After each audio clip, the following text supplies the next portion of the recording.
que quem é vândalo são governantes, membros do Partido Frelimo.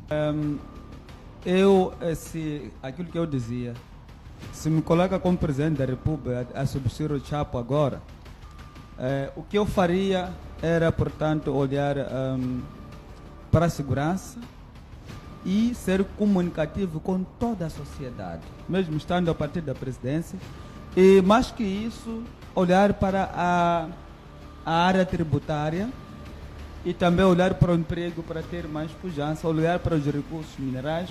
Os recursos minerais, só per si, é um input muito grande que nós podemos desenvolver esse país em pouco tempo. Em menos de 10 anos, Moçambique pode estar na rota do desenvolvimento. Então, o grande problema é que o meu colega estava a elecar algumas coisas de promessa de Chapo, é que Chapo não tem visão de como é que vai desenvolver o país. E se calhar é bom ele passar a assistir o Sem Censura e outros programas por aí. Porque tu tens um país em que os recursos minerais, que, portanto, é um ativo para o desenvolvimento. Os recursos humanos também é um ativo para o desenvolvimento. Tu não vais ter recursos minerais e sem recursos humanos. Não valoriza a formação do homem. Valoriza a primeira formação do homem, a educação. E depois, para poder estar preparado para explorar os recursos. Mas ele mandava pessoas dos distritos sem saber quem, iam lá, selecionavam, eram formados, tais diretores que temos agora. O doutor Utuit, por exemplo. É resultado disso e tantos outros.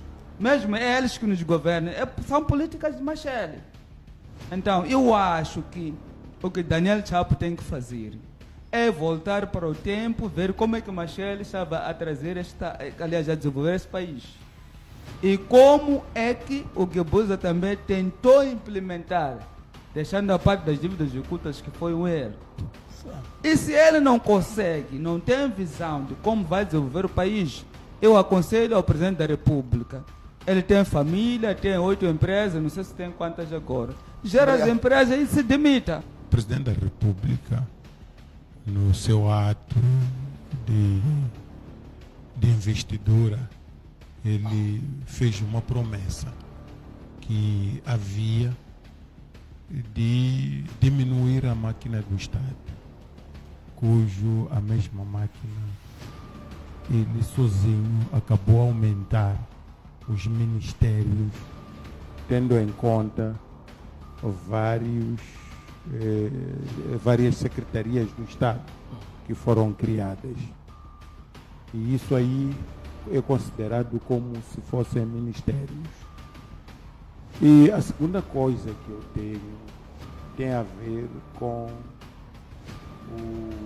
a diminuição, ou prometeu também acabar com as mordomias dos chefes. E eu me questiono hoje, será que nos seus 100 dias o Presidente da República ainda não se pronunciou? Ainda lembra de que fez uma promessa ao povo moçambicano, que eu faço parte, que havia de diminuir as mordomias dos chefes e a tirar, por outras palavras, tantos carros que os chefes em Moçambique têm. Por exemplo, o sinônimo de governação em Moçambique é sinônimo de riqueza. E parece que ainda prevalece. Temos chefes com carros de luxo, de alta cilindrada. Primeiro, isso me deixa de boca aberta.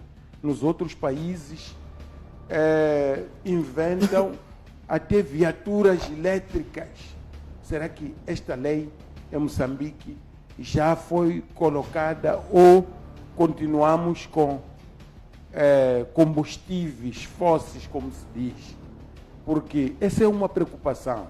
Então, eu quero alertar ao governo de Moçambique, que fez uma promessa, que hoje nós continuamos como estávamos ou na pior.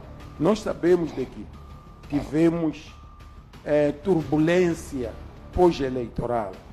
E uma das coisas, uma das saídas depois de pós-eleitoral é o presidente mostrar a sua pujança, mostrar o seu conhecimento, quer que ele dar volta e quer dar emprego a milhares de jovens que estão à espera de ir ao emprego.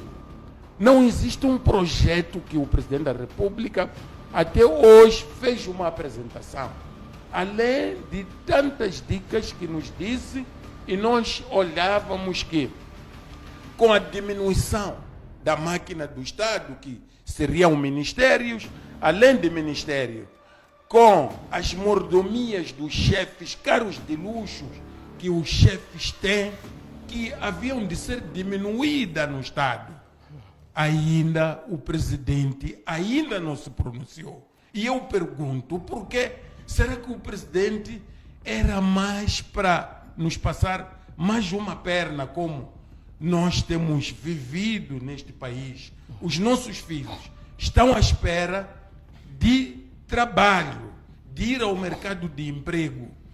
E os nossos hospitais, queremos sair daquela vergonha que vimos nos últimos 2 anos, cartolinas a substituir gesso nos hospitais nacionais. Temos falta de medicamento, de paracetamol nos hospitais. Será que o presidente ainda está no assunto de diminuir a máquina do Estado? Presidente da República, estamos aqui e nós não vamos deixar ao presidente em paz se não concretizar as promessas que o presidente da República fez no seu ato de investidura. Estamos à espera para ouvir os seus passos como presidente da República. Obrigado, Nokjala. Quando introduziu-se, os estudantes só viram trator e alfaias no último ano. Eram dados katana, enxada, machado, para desbravar as matas, para produzir essas comida questões de para laboratório, de material. Então, é teoria, não há prática. É complicado. Então, depois temos quadros coxos, porque não há... Pronto, mas temos quadros bem formados dentro dessas dificuldades todas, e esses quadros têm contribuído para o desenvolvimento deste país. E esta situação acaba criando um outro perigo, que é a fuga de cérebros, por falta de valorização. Aqui tem olho para ver e acaba capturando. Mas são outros debates. Vamos àquilo que nos traz hoje a debate, e vou aproveitar para cumprimentar o meu amigo Xongo, que tem acompanhado de forma religiosa este programa. Um abraço para si, Xongo. Continue a falar bem do nosso programa para que todos os outros também possam assistir, possam partilhar e possam lá deixar os seus likes nas nossas redes sociais. Também mando um abraço aos meus amigos dali do Mercado de Lina, que sempre quando passo por ali, sempre cumprimentam e encorajam. Nós estamos aqui mesmo para servir de voz desses que não podem emitir a sua voz em público, ou não têm oportunidade. Muito obrigado por... Na farmácia de Escalene, naquela zona do Pavê, para quem vai ao ferroviário, também tenho visto que são assistentes assíduos da RAM TV. Continuem a assistir, a acompanhar o nosso programa. Vamos ao primeiro tema que nos traz cá hoje. Santos de Januário.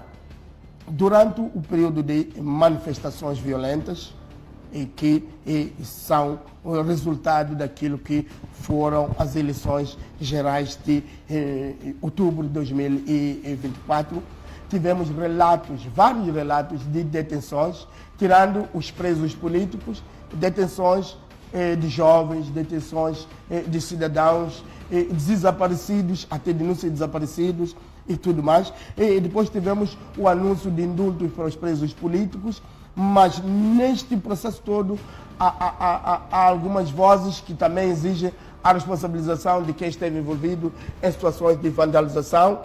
Entretanto, neste processo de vandalização também tivemos envolvimento das forças de defesa e segurança. Estamos a falar da UIR, que também promoveu isto, e tivemos também alguns agentes envolvidos nisto. Entretanto, depois que começou-se a falar do diálogo político nacional inclusivo, fomos andando até os termos de referência, depois da aprovação da equipe técnica que vai possibilitar a materialização deste diálogo liderado pelo próprio presidente da República e simultaneamente presidente do partido no poder, a Frelimo. Entretanto, a questão desses presos todos parece que é um assunto que morreu solteiro. Nem a sociedade civil, nem os partidos políticos que estiveram, nem os ativistas sociais, ninguém fala desses assuntos. O que é feito desses presos políticos? Vocês que vivem a política, que vão a esses encontros, que estão nos corredores do que está a acontecer em surdina, gostaríamos de perceber aqui para que os cidadãos percebam lá em casa. É preciso também que as famílias que tiveram os seus entes queridos desaparecidos, que tiveram os seus filhos arrastados nessas detenções todas, também liguem, peço à produção para que possa abrir as linhas também, para que tenhamos subsídio do que está a acontecer. Os indultos, será que as libertações que tivemos na última semana foram resultado dos indultos anunciados pelo Presidente da República? Ninguém está a clarificar esses assuntos e ficam zonas de penumbra. Podemos pensar que estamos a caminhar para uma questão de harmonia, uma questão de paz, quando assuntos estão a ser deixados para trás. Vou começar por si, Santíssimo Januário. Qual é a leitura que faz disso? O que se passa? Por que esse silêncio ensurdecedor? Será que essas pessoas foram libertadas? Continuam presas? Há processos? Como é que estamos? Permita-me bem dizer que quando se fala de vândalos, os vândalos estamos a falar não da população pacata, estamos a falar dos dirigentes que dirigem esse país, membros do Partido Frelimo. Esses é que são verdadeiros vândalos. E juntou-se a eles outro vândalo agora recente que é o Suf Momado. Então, todos que usam a força bruta contra um cidadão indefeso são vândalos, vandalizam, não é? Esses são vandalizam as nossas residências, a calada da noite, mesmo de dia. Esses é que são vândalos verdadeiros. O povo moçambicano é vandalizado em várias áreas, na educação, saúde, na comida, em tudo, nas estradas. Nós é que somos vandalizados, não é? O vandalismo é o quê? É criar destruição, não é isso? Então, quem cria destruição são eles. Quando tu saíres de passear pela cidade aqui, há de ver que tudo que existe são ruínas do colono. Mas quando eles falam, nós é que a Frelimo é que fez, a Frelimo é que faz. Fez o quê? Faz o quê? Só faz emações, algures por aí, fora do país. Sabe disso? Então, voltando... Esse desabafo todo... Não é desabafo, não é desabafo, não é desabafo. Eu queria explicar que quem é vândalo são governantes, membros do Partido Frelimo. Nós vimos nas manifestações, alguns instrumentalizados, a título de exemplo, em Massinga, cidade de Maputo, e até usaram a polícia da República de Moçambique, com, entre aspas, não sei se é a polícia da República da Frelimo. Então, para arrombar armazéns, quem é vândalo? O povo. Nunca foi dado espaço, liberdade como tal, certo, para poder manifestar. É o histórico que eu trouxe aqui. A questão é, vocês como políticos, Santíssimo é político, Jala é político, temos também organizações da sociedade civil, que sempre denunciaram essas detenções e tudo mais.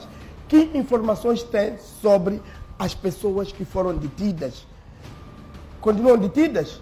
Há alguma informação? Foram libertadas? Os que foram libertados há dias, Vitano Singano e outros, é no âmbito dos indultos. O que está a acontecer aqui? Essa é a questão. Eu acho que aquilo não podemos considerar detenções legais, são detenções ilegais e tem a ver com... é uma forma de intimidar as pessoas para não ir às ruas, para não manifestar e exigir aquilo que são os seus direitos, não é? E há uma coisa caricata nisto. Eu já apelei uma vez. Há pessoas que saíram das províncias que até hoje ainda estão na cadeia civil e outras cadeias na BO. Então continuam presas. E há pessoas que são refugiadas, que estão na SADC, em vários países, não é? E outros refugiaram-se em outras províncias, nas zonas rurais, porque estão a ser perseguidos para serem presos, não é? Eu falo com muitos, outros eram supostos membros de Podemos, mas provavelmente estiveram lá por causa, digamos, da presença do Venâncio naquele partido. Talvez com o desvinculamento dele foram vistos como pessoas não gratas e foram perseguidos. Então, eu acho que a situação dos detidos por causa de manifestações é uma questão política, não é? Nós não vimos, eu ainda não ouvi o caso de Massinga, em que a população exigia que aqueles membros da FREMI que destruíram lojas ficassem lá e fossem julgados. Nunca foi mediatizado esse assunto. Ficou às escuras. Então, o que está acontecendo, na verdade, é que os detidos ainda continuam, e eu apelei que houvesse uma solidariedade nesse tempo de frio, que as pessoas pudessem se aproximar, mesmo chegar lá na ação social, dizer, só pedir qualquer preso, vem de Manica, vem de Sofala, vem de Tete, vem de onde, aqui na cadeia civil e outra, B ou por aí, onde foram espalhados alguns, a maioria que vieram das províncias estão na cadeia civil, onde estava Vitano Singano. Eu sempre visitei lá e tive essa informação.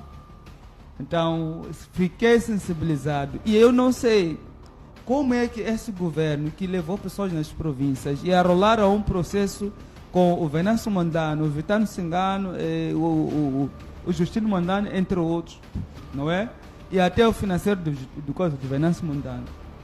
Trouxeram pessoas das províncias. Algumas pessoas em Bembele foram apanhadas na rua a ir comprar pão, outros a irem para Machamba, outros a tentar ir ao serviço para se perceber se poderiam trabalhar ou não. Foram capturadas, já passaram pessoas de manifestação e foram levadas à capital do país. E quem é que vai ressarcir aquilo que eles perderam durante esse tempo? E quem é que vai lhes levar para as suas famílias? E algumas pessoas já foram decapitadas.